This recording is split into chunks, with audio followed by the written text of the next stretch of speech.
Either you agree with them or you disagree with them. That depends on which team you're on. Let's face it, hockey referees have a tough job. I'm Jamie Quinn. Stay with us. I'll be sitting down with a man who's called some of the toughest shots in the NHL. Coming up, one-on-one with Bruce Hood.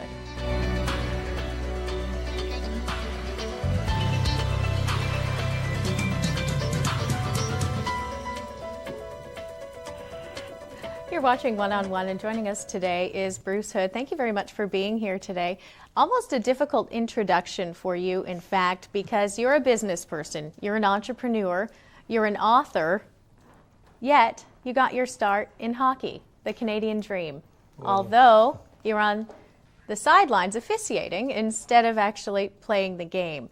You're a referee between 1963 and 1984 in the NHL. Tell me about how you got started in that.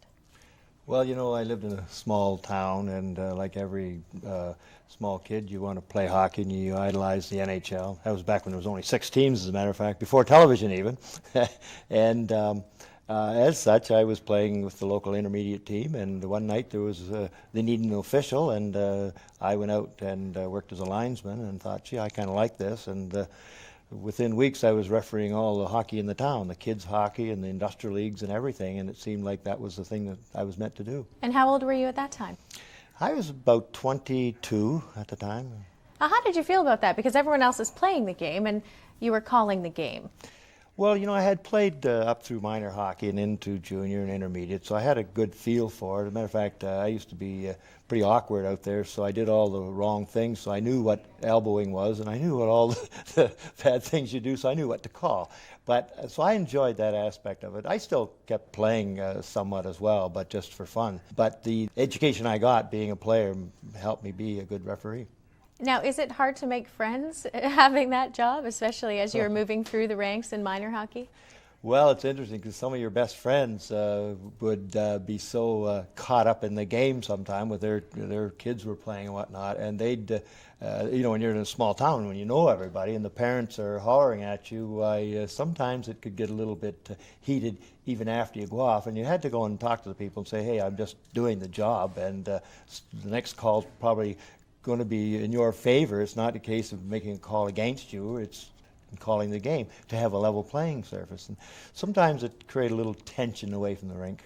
Now, you also had the chance, though, to rub shoulders, or I might want to say body check, or be body checked between Gordie Howe, Bobby Orr, Wayne Gretzky. Yeah. Was that exciting for you, too? Oh, gosh, you know, to be on the ice, I sometimes, I was speaking in Windsor a few months ago and talked about the old Olympia in Detroit and Gordie Howe, and I stopped and I said, you know, it's every child's dream to be on the ice with these people. And I said, I wonder if it really happened, or did I just dream it overnight and think I was there? Because it's, you know, 20 years ago. So skating on a pond, and then you became a referee, and you refereed in the minor leagues. All of a sudden, you're asked to officiate a game in the NHL. Yeah. It's your first game.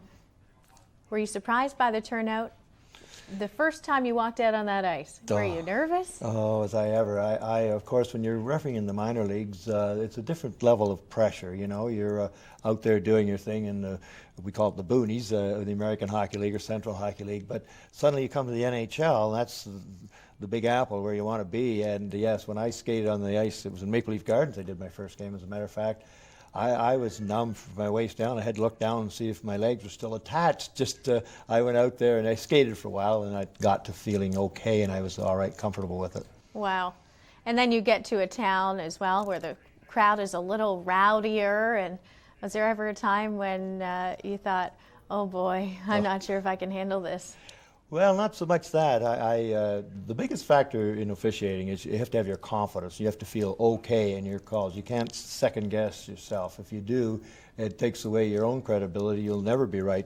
People always say you're 50% wrong anyway. Mm-hmm. But there were many nights when I wished I wasn't there. Let me put it that way. Well, what's your worst memory then? The hardest part? Well, the hardest part was after being there and reaching the top levels, of the expectancy that you will always be there at that top level, that you'll always, people expecting you not to make any mistakes, that they forget the referees are human, and they judge things as they are. So the pressure I put on myself was trying to maintain consistency to be the best as they expected. And that's the trouble. When you're coming up the ladder, it's a lot more fun. It's kind of like the chase, you know. And so after being in it for a while, it got to the point where it was a little bit more pressure than sometimes that you'd want to hear. Mm-hmm. And did the money make it worth it in the NHL? I mean, I know the players get paid a lot. What about referees? Oh, in those days, no. Of course, the players didn't get paid as much, but it's a whole different era of hockey nowadays. But in those days, the story goes that one time a person said he was going to get signed to a contract for $3,500, and he said, well, I don't know whether I can come up with that much money. So it was pride. That was all it was about. Well, you certainly weren't in it for the money. And coming up, we'll talk a little bit more about how being a referee in the NHL allowed you to see a lot of pretty amazing cities around the world. We'll be back with Bruce Hood.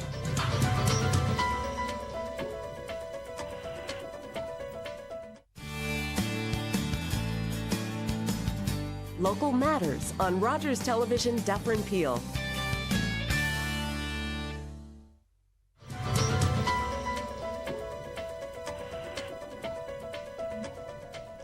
Welcome back. I'm sitting here one-on-one with Bruce Hood. Bruce, life as an NHL referee allowed you to do things that maybe some other people haven't ever had the chance to. And what was the most exciting or different part of that routine?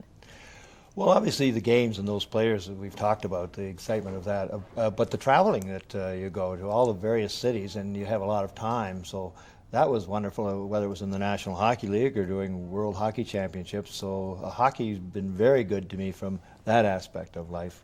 Tell me about a typical week, a day in the life of Bruce Hood. Well, usually you average 3 games a week. A referee will referee about 75 games in a season. Season's about 25 weeks long. And so a typical trip might be that you'd go to Pittsburgh for a Wednesday night game, flying out of Toronto, and then over to Philadelphia for a Thursday night game, and then maybe to New York Island for a Saturday night game. And then you'll come home, or you may stay on the road and do another game up in Boston on the Tuesday, and then up into Montreal, and then back to Toronto.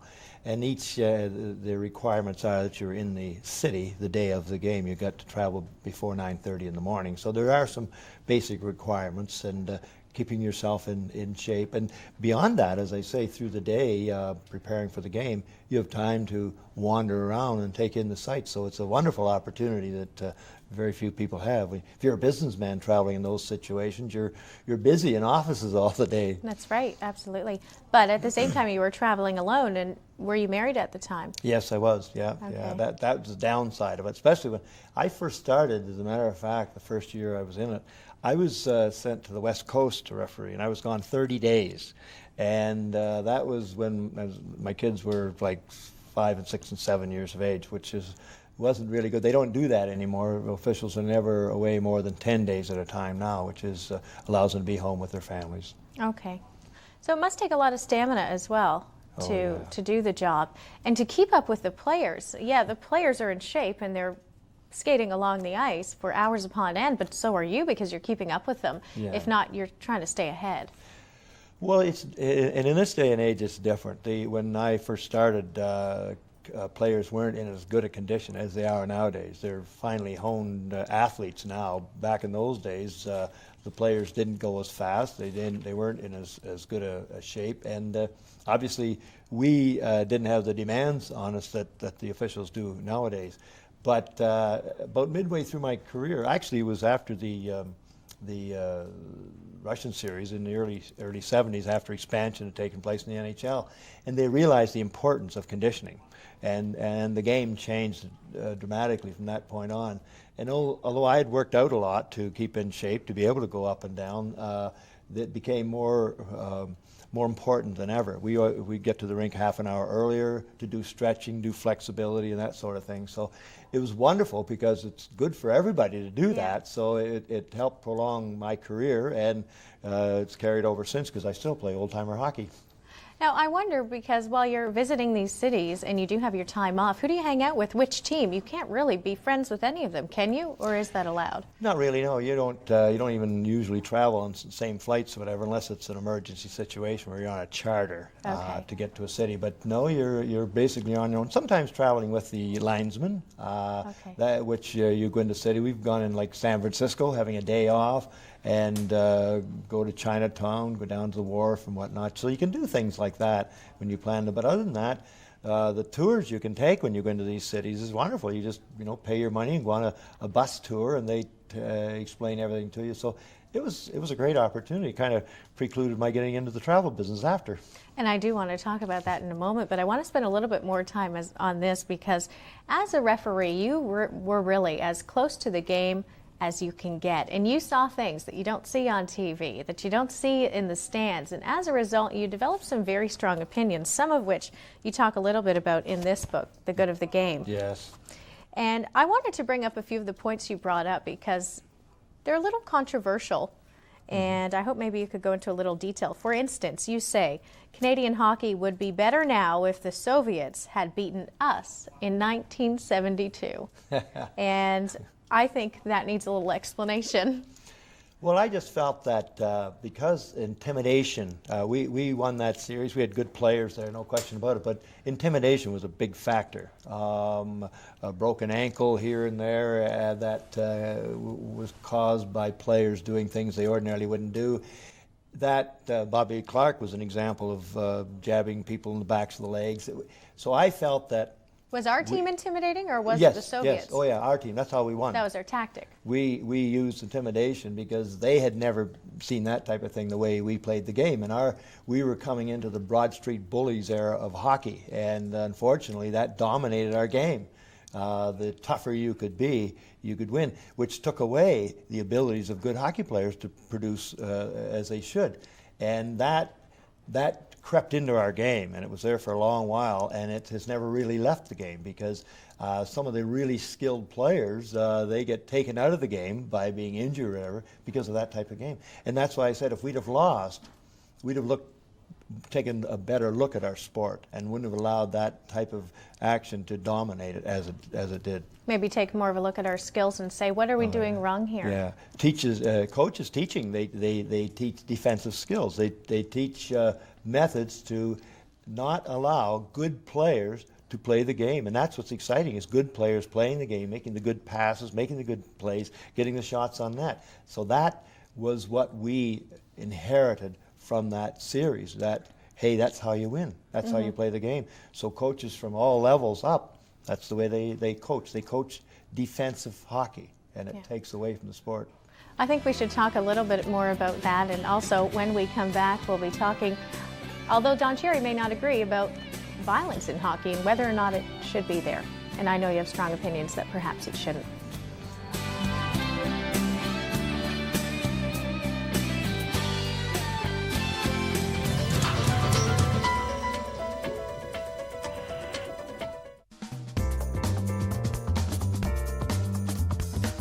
Local Matters on Rogers Television.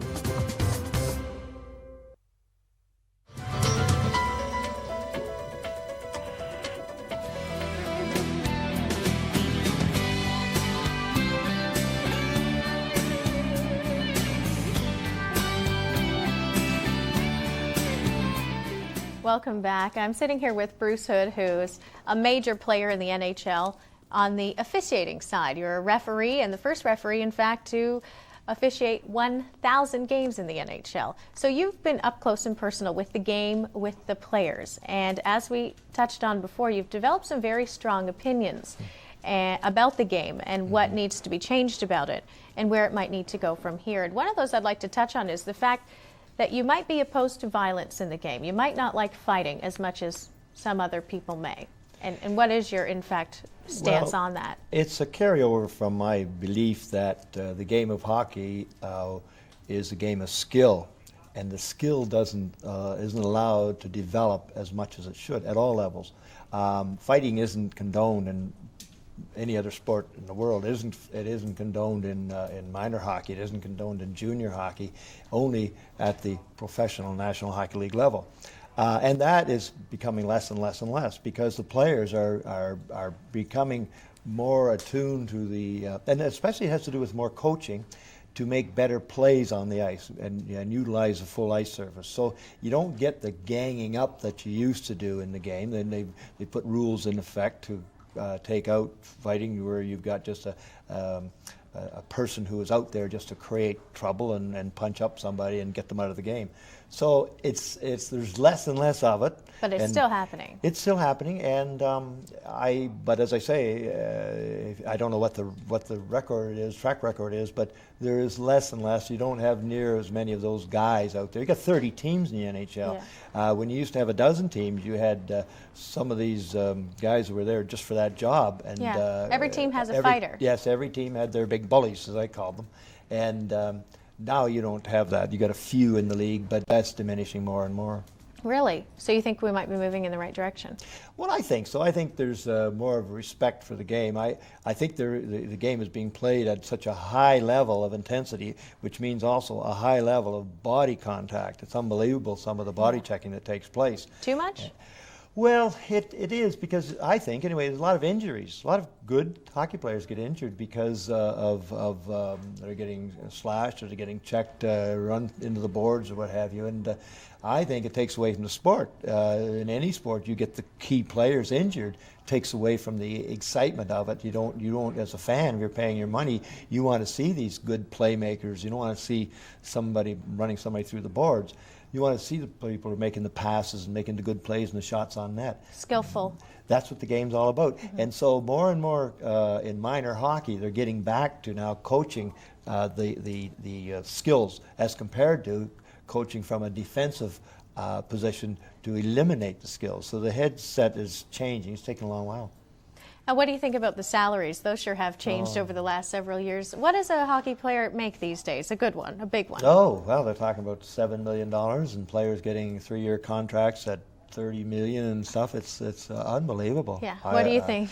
Well, I find it really hard to believe, but however, that's where they're at, and I don't think it's going to change. Right now, they're in the throes of a lockout or a walkout or whatever that may take place. So the NHL season, I suspect it may be delayed, but... what do you think of that? Players walking off the job, they're making already that many millions of dollars. Well, they're part of an organization. I suppose if you talk to each individual, I mean, they're making all the money, but they still love the game. I mean, if you don't love the game and that doesn't inspire you, the money certainly won't.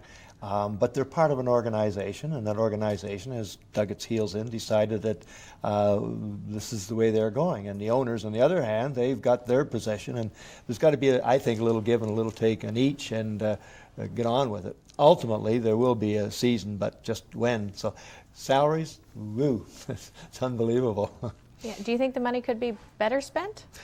Well, it's not for me to say. Certainly, if I was an owner, I would say I would want to get the most for the least. Yes. But on the other hand, they turn around and after saying that, they spend some big dollars on some players, and woo, makes you shake your head. Okay. They should give the officials more. Now, there's something worth debating. Now, like any good hockey player, as a hockey referee, there comes a time in your life when you retire. Now, was that a decision you made, or were there certain circumstances leading up to that decision? Well, ordinarily, officials worked when I was there till age 45, and that was kind of given as a retirement age. I was able to stay for 3 more years. I actually retired at age 48, and I was the oldest official to retire up until that time. And that was, of course, from being in good shape and whatnot, and still they needed me.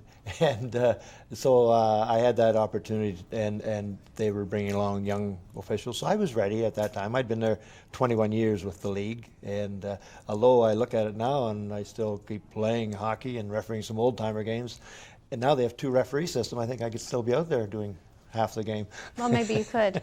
Yeah. Well, you went and you took on another goal, and you actually started your own business, a travel agency. How do you go from refereeing the NHL to having a travel agency? You know, I call it's a wonderful opportunity being involved with 2 common denominators of Canadian life, of hockey, our national sport, and travel, which everyone's interested.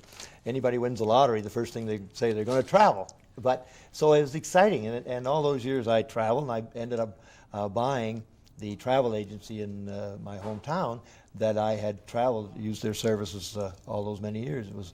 I liked the business so much, I bought it. And now it's Bruce Hood Travel Agency. Yes. And you've got a few. Well, I've actually sold them now. Okay. I'm past that. I've retired from that. Still in the travel industry, though.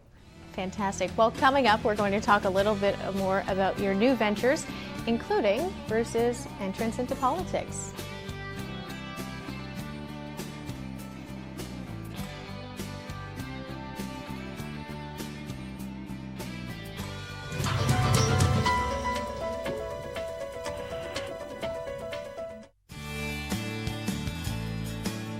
Your world right now, only on Rogers Television, Dufferin Peel.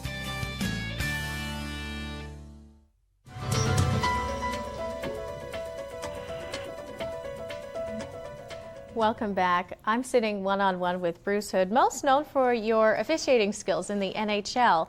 But when you did, in fact, retire from the NHL, first you opened a travel agency, which becomes very successful.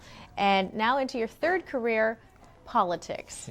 I want to talk a little bit about your work in the year 2000 as the Air Travel Complaints Commissioner. So that's federal, on the federal level, yes. Working through Transport Canada. It's the first time we've ever even had an Air Travel Complaints Commissioner. Right. And who better as a mediator than someone who's been mediating for years and years on the ice? That's right. How did that happen? Well, it seemed like a natural thing when Air Canada was taking over Canadian Airlines. When they did a study across the country, they realized there was a lot of complaints about the service they were getting from the airlines. And so as a part of the agreement, they decided they would create that position somewhat as an ombudsman. And kind of who better than I, having had that experience of both worlds, of the mediation, arbitration as a referee, and then knowing the travel industry. And so next thing I know, I was appointed in that role, and it was quite a test because you're dealing with the government and their way of doing things, and you're dealing with the airlines and their way of doing things, and neither one of them was really consumer friendly. And I was there to speak on behalf of the consumers, so I ruffled a lot of feathers before they realized that I was there for the consumers. And once it took me about 6 months of banging heads, and once they realized I was there to help both and to help the airlines be better at what they do, then it went much better. So I had 2 years of changing a lot of the policies that they operate under. So it was a great challenge after having been a referee and operating my own travel industry. Now, among the normal complaints, delays, lost baggage, what were some of the oddest complaints you received? Oh, one of the stories I remember so well was people out of Winnipeg. There was a family. They went on a trip and they wanted to go to 5 different destinations. They were going to California and over to Arizona and whatnot. And when they got to the first destination, the luggage didn't arrive. So when they got there, they contacted the airline. The airline said, well, we'll have it for you at your next destination. Well, this happened everywhere they went. Finally, they got home after their 10-day trip, and their luggage arrived home about a week later. And they found out where it had been, and they said that the luggage had made an even better trip than they had of the different cities it had gone to. That was the type of thing you ran into. It's like most recently, the Stanley Cup is being shipped by airline and our national carrier, and lo and behold, the person arrives and their luggage, which happens to be the Stanley Cup, doesn't arrive. It comes on the next flight the next day. And so those types of things, especially when it's something like that, when you get those complaints, you act on them pretty quick. I imagine so. Were you involved in the Stanley Cup one? I'm sure you got that one fixed. No, that just happened in the last while, so Okay. that wasn't back in those days, but I'm sure if it had, I'd have been flying in there to make sure it got there.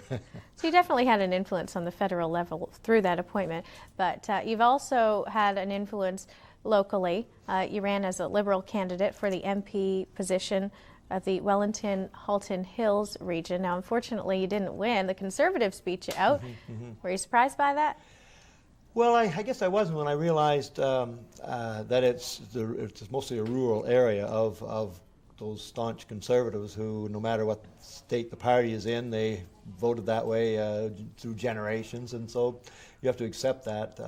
I just felt that with my experience, my background of business, and and sport, and already having been there, that I would have been a good candidate. But you know, things happen the way they're supposed to, and a lot of times it's the chase of accomplishing something. You realize once I had gotten there, if I had I'd be in there having to be responsible to all the people doing all the work. So now I start a new chase. But I would really have been honored to have. But I just got a nice letter from Jean Charest. Well, it was a very close race, and I have to mention that. Yeah, it was. But Jean Charest, the Premier of Quebec, sent me a nice letter, and he said that as much as there is the pride, he congratulated me for putting myself forward, because he said 10% of it is out there in the public, 90% of it is very hard work. So and I felt very good about receiving that. So. Well, there could, in fact, be another election before a full term runs out. So do you think you'll give it another go? Oh, I don't know. I got a lot of things I think about doing. I like to be busy, and we'll see. We'll see what happens. Is there anything you'd like to do you haven't done yet? Well, I just put in for the position of Director of Officiating of the National Hockey League. Having been there for 20 years, having taught at referee schools for many years, been all over the world teaching officials for a lot of years.